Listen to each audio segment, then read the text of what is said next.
भारत की पहली ऐसी न्यूज एंकर है जो आर्टिफिशियल इंटेलिजेंस टेक्नोलॉजी पर आधारित है, टेक्नोलॉजी के आधार पर काम। मेरी मुलाकात होगी, मुझे कैसा लग रहा है और मैं दर्शकों को बड़ी खबरों के बाद AI doesn't have to be evil to destroy humanity. If AI has a goal and humanity just happens to be in the way, it will destroy humanity as a matter of course, without even thinking, no hard feelings. It's just like if we're building a road and anthill happens to be in the way. We don't hate ants. We're just building a road. And so goodbye anthill.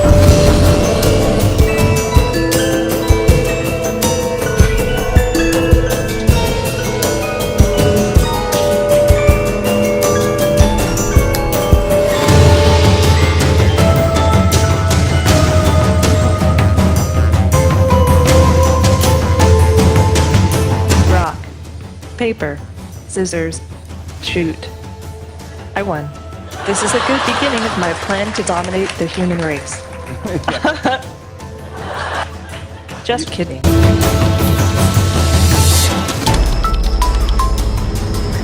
ये clips देखने के बाद मुझे ये बात बिल्कुल बताने की ज़रूरत नहीं है कि AI क्या कर सकता है और क्या नहीं कर सकता। इस दुनिया में 9 देशों के पास परमाणु हथियार हैं, जिसमें से रसिया के पास 6500, अमेरिका के पास 6185, चीन के पास 410, भारत के पास 164, पाकिस्तान के पास 165 और उत्तर कोरिया के पास 30 परमाणु हथियार हैं। अमेरिका के लॉस एलमॉस नेशनल लैब ने अपनी एक स्टडी में दावा किया है कि लगभग 100 परमाणु हथियार ही दुनिया को खत्म करने के लिए काफ़ी होंगे, जिसमें से मैक्सिमम लोग तुरंत भाप बन जाएंगे और बाकी बचे हुए लोग रेडिएशन से दम तोड़ देंगे या फिर ओजोन लेयर के खत्म होने के कारण हुए रेडिएशन के कारण ही मर जाएंगे। भविष्य मलिका पुराण में अब तक की लिखी हुई सारी बातें लगभग सत्य होती जा रही हैं। इस पुराण के अनुसार 2032 तक कलयुग का अंत हो जाएगा। और कौन सी चीजें भविष्य मलिका पुराण में लिखी जा चुकी हैं और कौन सी चीजें होने वाली हैं, ये सब कुछ मैंने इस वीडियो में बताया है और इस वीडियो का लिंक मैंने डिस्क्रिप्शन में दे दिया है।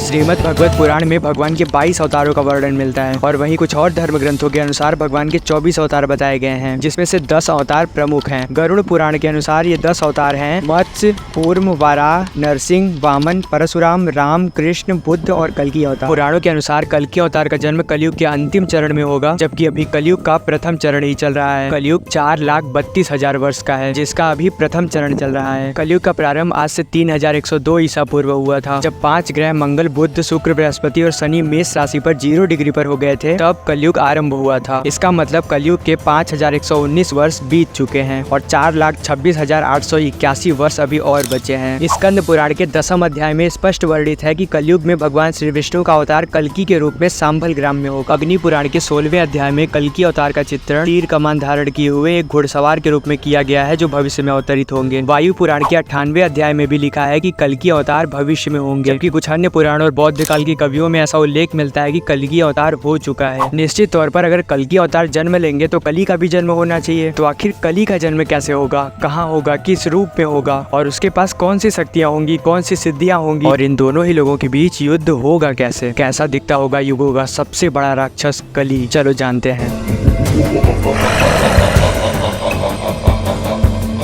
समुद्र मंथन के दौरान 14 रत्न निकले थे: विष, घोड़ा, ऐरावत हाथी, कौस्तुभमणि, कामधेनु गाय, परिजात पुष्प, देवी लक्ष्मी, अप्सरा रंभा, कल्प वृक्ष, वारुणी देवी, पंचजन्य शंख, चंद्रमा और अंत में भगवान धन्वंतरी हाथों में अमृत का कलश लेकर बाहर निकले, जिस अमृत के लिए ही ये सारा समुद्र मंथन रचा गया था। जिसके बाद इस अमृत कलश को लेने के लिए देवताओं और असुरों में युद्ध छिड़ गया और इसी युद्ध और छीना झपटी में अमृत की कुछ बूंदें समुद्र में जाकर गिरी, जो नासिक, उज्जैन और प्रयागराज में गिरा था। और कहा जाता है कि 12 वर्षों में फिर से वो अमृत प्रकट होता है, जिसमें स्नान करने से सारे रोग दोष नष्ट हो जाते हैं। और इसी अमृत की कुछ बूंदें कली पुरुष को भी मिल गई थी, जिससे वो फिर से जीवित हो उठा, लेकिन वो अपने भौतिक स्वरूप में न आ सका। इसके अलावा राहु और केतु को भी अमृत मिल चुका था, जिसके कारण वह दोनों भी ग्रह के रूप में अमर हो गए। कली पुरुष अभी तक भौतिक रूप में नहीं आया है और कलयुग के अंत में वो अपने भौतिक रूप में आ जाएगा। भौतिक रूप में आने तक वह इंसान की शक्तियों और इंसान की बुद्धि पर काबू पा जाएगा और पाताल लोक की असुरी शक्तियों को आजाद करके पृथ्वी पर राज करेगा। और तब भगवान विष्णु का अवतार कल्कि के रूप में होगा, जो कि 64 कलाओं से युक्त होंगे। यह राक्षस इतना बलशाली होगा कि इनके अलावा जितने चिरंजीवी हैं, महाबली, हनुमान, अश्वत्थामा, भगवान परशुराम और ये सारे लोग कल्कि अवतार के साथ युद्ध करेंगे।